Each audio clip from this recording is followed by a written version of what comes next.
ಪ್ರತಿ ವರ್ಷದಂತೆ ಅಂದರೆ ಕಳೆದ 9 ವರ್ಷಗಳಿಂದ ದೀಪಾವಳಿ, ಕ್ರಿಸ್ಮಸ್ ಮತ್ತು ರಂಜಾನ್ ಹಬ್ಬವನ್ನು ನನ್ನ ನೇತೃತ್ವದಲ್ಲಿ ನಾನು ಪ್ರಥಮ ಬಾರಿ ಶಾಸಕನಾದ ಒಂದು ತೀರ್ಮಾನವನ್ನು ಮಾಡಿ, ಹಬ್ಬಗಳು ಎಲ್ಲರನ್ನ ಒಟ್ಟು ಸೇರಿಸ್ತದೆ, ಎಲ್ಲ ಹಬ್ಬಗಳ ಸಂದೇಶವು ಒಂದೇ, ಎಲ್ಲರೂ ಸೇರಿ 3 ಧರ್ಮಗಳ ಹಬ್ಬವನ್ನು ಆಚರಣೆ ಮಾಡಬೇಕು ಅಂತಿರುವ ಭಾವೈಕ್ಯತೆಯ ಸಂಗಮವಾಗಿ ಕ್ರಿಸ್ಮಸ್, ದೀಪಾವಳಿ ಮತ್ತು ರಂಜಾನ್ ಆಚರಣೆ ಮಾಡಿಕೊಂಡು ಬಂದಿದ್ದೇವೆ. ಈ ವರ್ಷ 10ನೇ ವರ್ಷ. 10ನೇ ವರ್ಷದ ದೀಪಾವಳಿ ಸಂಭ್ರಮ 31 ತಾರೀಕಿಗೆ ಗುರುವಾರ ದಿವಸ ಸಂಜೆ 3 ಗಂಟೆಯಿಂದ ನಗರದ ಕತ್ರಿ ಪಾರ್ಕಿನಲ್ಲಿರುವಂಥ ಆ ಒಂದು ಸಭಾಮಂದಿರದಲ್ಲಿ, ಆ ಓಪನ್ ವೇದಿಕೆಯಲ್ಲಿ ಪ್ರಾರಂಭಗೊಳ್ಳಲಿಕ್ಕಿದೆ. ಈ ಒಂದು ಸಂಭ್ರಮ ಆಚರಣೆಗೆ ಈಗಾಗಲೇ ಒಂದು ಸಮಿತಿಯನ್ನು �ನಾಗೇಂದ್ರ ಅವರ ಸಂಚಾಲಕತ್ವದಲ್ಲಿ ರಚಿಸಲಾಗಿದ್ದು, ಕಾರ್ಯಕ್ರಮದ ಸಿದ್ಧತೆಗಳು ಪ್ರಾರಂಭಗೊಂಡಿದ್ದಾವೆ. ಈ ಒಂದು ದೀಪಾವಳಿ ಸಂಭ್ರಮದ ಕಾರ್ಯಕ್ರಮದಲ್ಲಿ ಮಧ್ಯಾಹ್ನ 3 ಗಂಟೆಯಿಂದ ಚಿತ್ರಕಲಾ ಸ್ಪರ್ಧೆ. ಇದರಲ್ಲಿ ಸುಮಾರು ಕಳೆದ ಬಾರಿ 400 ಮಂದಿ ವಿದ್ಯಾರ್ಥಿಗಳು ಭಾಗವಹಿಸಿದರು. ಅದರಲ್ಲಿ 1 ರಿಂದ 4, 4 ರಿಂದ 7 ಹಾಗೆ ವಿಭಾಗಗಳನ್ನಾಗಿ ಮಾಡಲಾಗಿದೆ. ಬಹುಶಃ ಇದು ಬಹಳ ಒಂದು ಯಶಸ್ವಿ ಕಾರ್ಯಕ್ರಮವಾಗಿ ಮೂಡಿ ಬಂದಿದೆ. ಮಕ್ಕಳ ಜೊತೆಯಲ್ಲಿ ಅವರ ಹೆತ್ತವರು, ಪೇರೆಂಟ್ಸ್ಗಳು ಬರ್ತಾರೆ ಮತ್ತು ದೀಪಾವಳಿ ಹಬ್ಬದ ಸಂಭ್ರಮದ ಪರಿಕಲ್ಪನೆಯನ್ನು ಅವರು ಚಿತ್ರಕಲೆಯ ಮೂಲಕ ಚಿತ್ರವನ್ನು, ಒಂದು ತಂಡದಲ್ಲಿ 9 ರಿಂದ 10 ಮಂದಿ ಇರ್ತಾರೆ ಮತ್ತು ಇದು ಬಹಳ ಜನಾಕರ್ಷಣೀಯವಾಗಿತ್ತು ಮತ್ತು ಇದೊಂದು ದೀಪಾವಳಿ ಕಲ್ಪನೆಗೆ ಪೂರಕವಾಗಿತ್ತು. ಹಾಗಾಗಿ ಈ ಬಾರಿಯೂ ಆ ಸ್ಪರ್ಧೆಯನ್ನು ಏರ್ಪಾಡು ಮಾಡಬೇಕು ಅಂತೇಳಿ ತೀರ್ಮಾನವನ್ನು ಮಾಡಿದ್ದೇವೆ. ಅದೇ ರೀತಿ ಅದಕ್ಕೆ ಪ್ರಥಮ, ದ್ವಿತೀಯ, ತೃತೀಯ ಬಹುಮಾನ ಮತ್ತು ಅದೇ ರೀತಿ ಬಹುಮಾನಗಳನ್ನು ಹಂಚುವಂಥದ್ದು, ಕೊಡುವಂಥದ್ದು ಅದನ್ನು ಮಾಡ್ತಾ ಇದ್ದೀವಿ. ಅದಕ್ಕಿಂತ ದೊಡ್ಡದಾಗಿ ಇರುವಂಥದ್ದು ಗೂಡುದೀಪ ಸ್ಪರ್ಧೆ. ಬಹುಶಃ ದೀಪಾವಳಿ ಅಂದರೆ ನಮಗೆ ನೆನಪಾಗೋದು ಗೂಡುದೀಪ.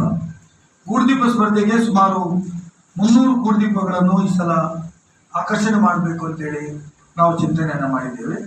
ಈಗಾಗಲೇ ಗೂಡುದೀಪ ಸ್ಪರ್ಧೆ ಮಾಡುವಂತಹ, ಗೂಡುದೀಪ ಸ್ಪರ್ಧೆಯಲ್ಲಿ ಭಾಗವಹಿಸುವಂಥ ಕಳೆದ 9 ವರ್ಷದಲ್ಲಿ ನಮ್ಮ ಜೊತೆ ಭಾಗವಹಿಸಿದವರಿಗೆಲ್ಲ ಮತ್ತೆ ಆಹ್ವಾನವನ್ನು ನಾವು ನೀಡಿದ್ದೇವೆ. ಅದರಲ್ಲಿ ಆಧುನಿಕ ಮತ್ತು ಸಾಂಪ್ರದಾಯಿಕ ಅಂತ 2 ವಿಭಾಗಗಳನ್ನು ಮಾಡಿದ್ದೇವೆ. ಅದರಲ್ಲಿ ಕೂಡ ನಗದು ಬಹುಮಾನ ಮತ್ತು ಸಮಾಧಾನಕರ ಬಹುಮಾನ, ಅದೇ ರೀತಿ ಅದಕ್ಕೆ ಭಾಗವಹಿಸಿದ ಎಲ್ಲರಿಗೂ ಗೌರವಧನವನ್ನು ಕೊಟ್ಟು ಪ್ರೋತ್ಸಾಹ ಮಾಡಬೇಕು ಅಂತ ತೀರ್ಮಾನ ಮಾಡಿದ್ದೇವೆ. ಇದು ಎಲ್ಲವೂ ಒಂದು ಸಂಜೆ ದೀಪಾವಳಿ ಹಬ್ಬದ ವಾತಾವರಣವನ್ನು ನಮ್ಮ ನಗರದ ಎಲ್ಲ ಹಿರಿಯ ಕಿರಿಯರನ್ನು ಸೇರಿಸಿ, ಎಲ್ಲ ಸಮುದಾಯದ ಹಿರಿಯ ಕಿರಿಯ ನಾಯಕರನ್ನು ಇದಕ್ಕೆ ಆಹ್ವಾನ ಮಾಡಿ, ಇದೊಂದು ಒಳ್ಳೆಯ ರೀತಿಯ ಸಂದೇಶ. ದೀಪಾವಳಿ ಹಬ್ಬ ಆಚರಣೆ ಮಾಡೋದು ಬರೀ ಹಿಂದೂ ಸಮುದಾಯಕ್ಕೆ ಮಾತ್ರವಲ್ಲ, ಕ್ರೈಸ್ತರು, ಮುಸ್ಲಿಮ್ಸರು, ಸಮುದಾಯದಲ್ಲಿ ಭಾಗವಹಿಸುವ ಎಲ್ಲ ರೀತಿಯ ವರ್ಗದ ಜನರು ಇದರಲ್ಲಿ ಭಾಗವಹಿಸಿ ಇದನ್ನು ಸಂಭ್ರಮಿಸಬೇಕು ಅಂತ.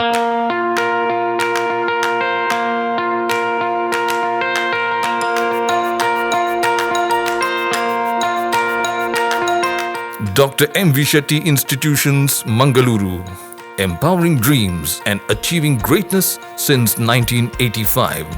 Dr. M.V. Shetty College prides itself in its history of 38 years. It undertook path-breaking initiatives in Indian higher education with the introduction of innovative and modern curricula, insistence on academic discipline, imparting of holistic education, and adoption of global higher education practices with the support of creative and dedicated staff. First private college in Karnataka offering diverse healthcare programs, offers you multiple of courses.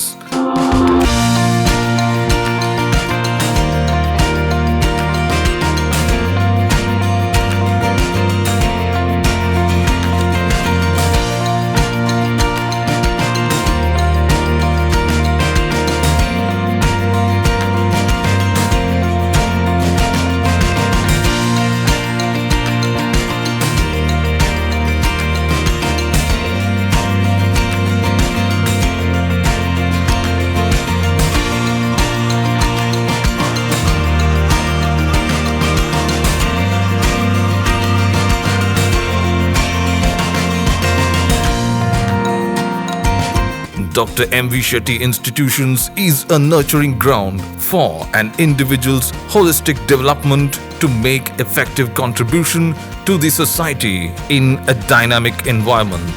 Dr. M.V. Shetty Institutions, Kavu Road, Vidyanagar, Mangalore, Karnataka 575013.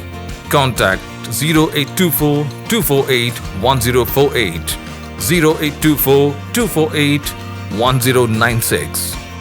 Website www.mvshettycolleges.edu.in.